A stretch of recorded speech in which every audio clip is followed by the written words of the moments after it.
Hello folks. So today I get to talk about one of my favorite movies. The Way of the Gun from 2000. It was the first movie I ever saw Benicio del Toro in. Let me see. It was directed by Christopher McQuarrie, who, if you've seen Top Gun Maverick, that name you will recognize. He also did... Let me just alter my camera angle just a touch. There we go. So, he also did Jack Reacher. He was the writer for The Usual Suspects. Did a lot of good movies. Or has done a lot of good movies, rather. Surprisingly, he also wrote The Tourist. Or directed. I forget which. And I do apologize for that. But you can see the aesthetic of his work through all of these different films. Way of the Gun, or The Way of the Gun, I'm not 100% sure how it's put. There will be a link to the Tubi video below. And yeah, I do apologize. You'll see camera shake occasionally. You may be hearing some wind noise. It's quite windy here in southern Newfoundland today, and disturbingly cold. Yeah. It's not just the cigarette making the smoke on screen today. It's also me. But without giving you any spoilers, there is some great gunplay. There is some very, very read between the lines backstory. That one of the things I love is he doesn't hide anything. He doesn't exactly throw it right in your face either. And this is the sort of filmmaking that I really love. Where if you don't pay attention to the film, you miss things. And you miss a lot of things. One of the big reveals, and he's very good at this, is Christopher McQuarrie. If you've seen The Usual Suspects, you know about his big reveals. But one of the big reveals at the end of the film is completely blown early on if you're paying attention. This is the third or fourth time I've seen this film. The first time I've watched it with the intention to study it, to talk about it. And I had actually missed this one thing over and over and over. And it had confused me. There are a few points where you'll go, well, wait, how do they know to do this? The main characters. Ryan Phillippe and Benicio del Toro are the main characters in this. The opening scene alone is absolutely perfect.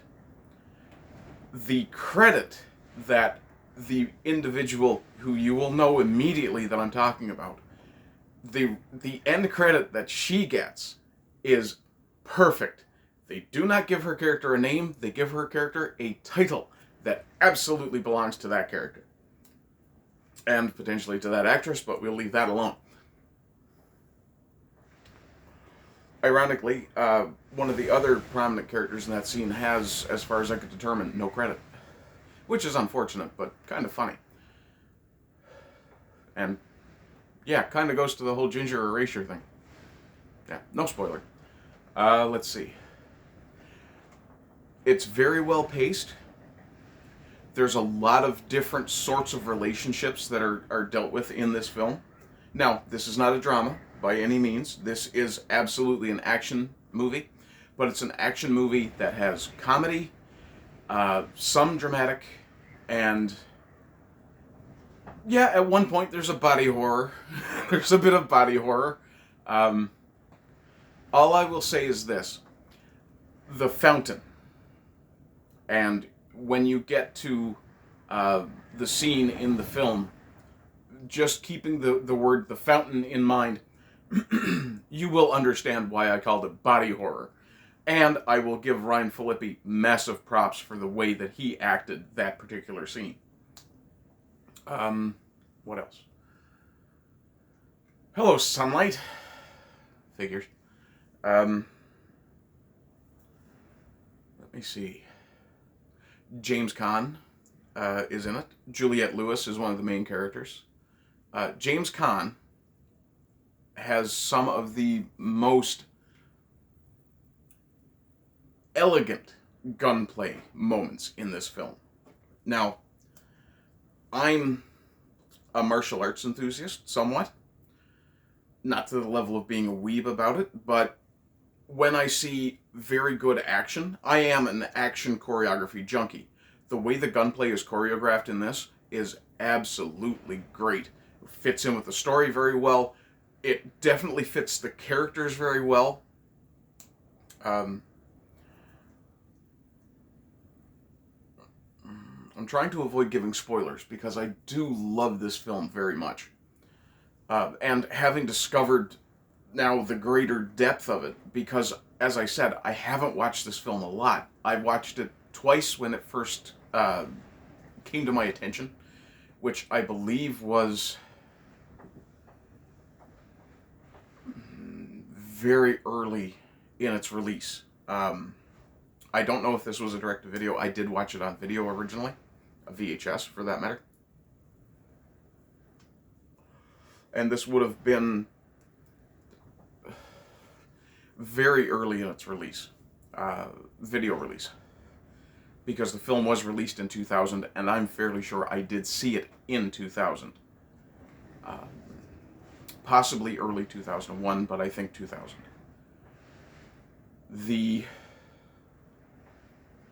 As I said, very well paced. It's tight. There are no real moments where it gets really slow. There's a little bit of spirituality in it. There's a very interesting point where at the end you realize, oh, this totally changed. There's closing narration that totally changes your outlook on the opening narration. I won't tell you how, but it's clearly a Christopher McQuarrie film. It's just amazingly well written. It's very well acted by the main 4, 5, 6 character actors.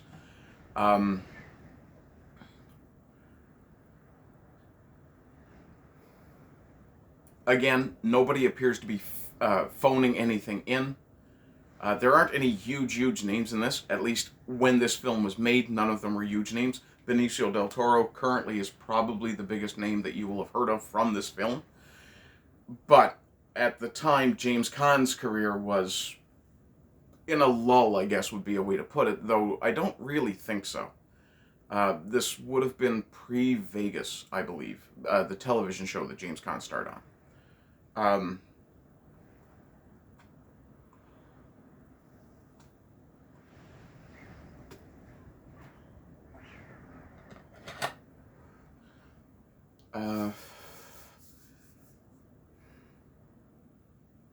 I'm not really stretching for time here. I'm really thinking about what I can tell you guys to not give anything away. I absolutely recommend this movie. I know I say that about most of the movies I review. That's because I only generally review movies I like. I promise, if you guys have a stinker that you want me to have a look at, you can even challenge me to find something good about something that's absolute trash. By all means.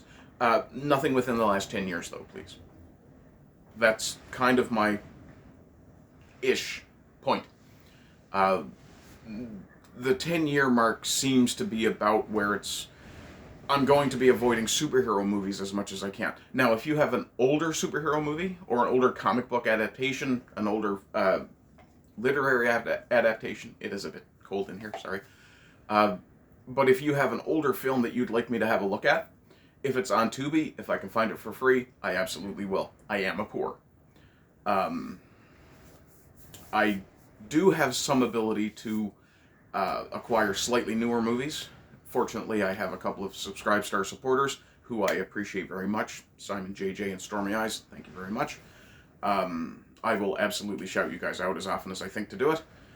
Speaking of shout-outs, please like, share, subscribe, to me here. And if you would be so kind, check the description for my Rumble link.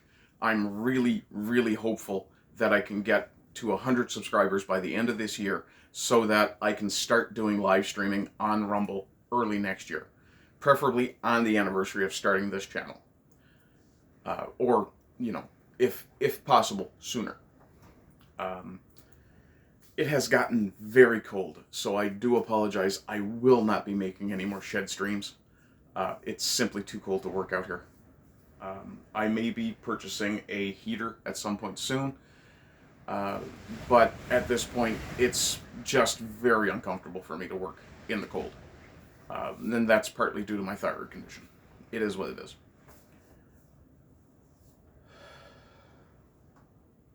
It is surprisingly cold today. We actually got our first snowfall overnight, and it does appear to be staying down. Whether it'll stay down all winter is anybody's guess. It could rain tomorrow and be completely gone. Southern Newfoundland is an interesting place to live sometimes. But just to come back to the movie, now that I've actually managed to bloviate 3 extra minutes into this,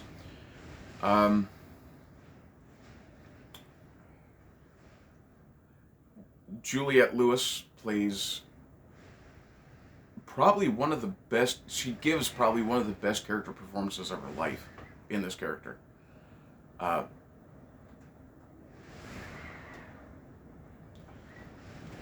There is amazing acting in this movie. Things that are said with a look and that carry so much undertone and just, okay, it's amazingly well acted. There is so much expression in some of these character actors, in some of these actors in general. There is a great scene towards the end. The final shootout is actually extremely well done. There's, again, a degree of, yeah, that kind of makes sense. Nothing is said in this film that doesn't have a payoff. There is no unused Chekhov's gun anywhere in this film. If you ask me for a rating out of 10, now I'm looking for flaws.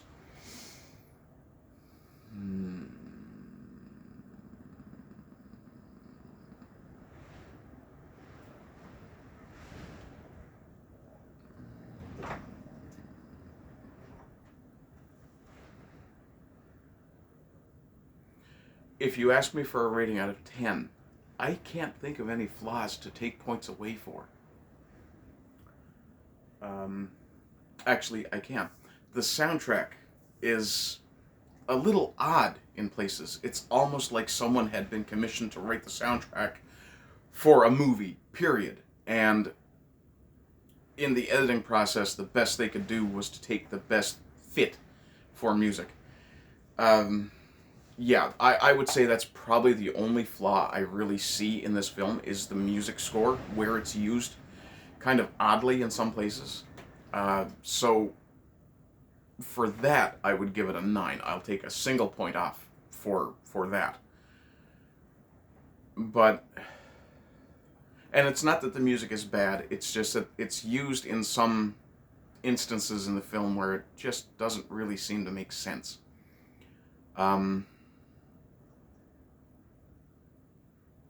Yeah. So, I mean, all in all, definitely a recommendation. Absolutely a film that you should watch.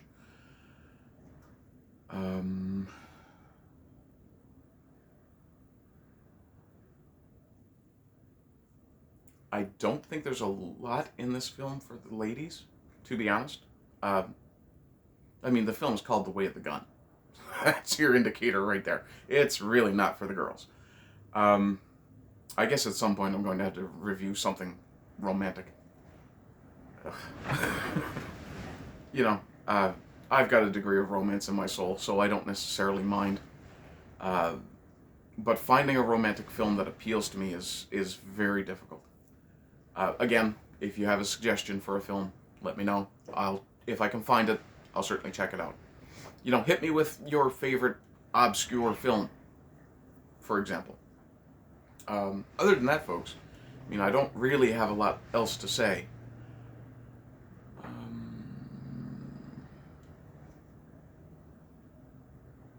yeah, I think that's a good place to stop.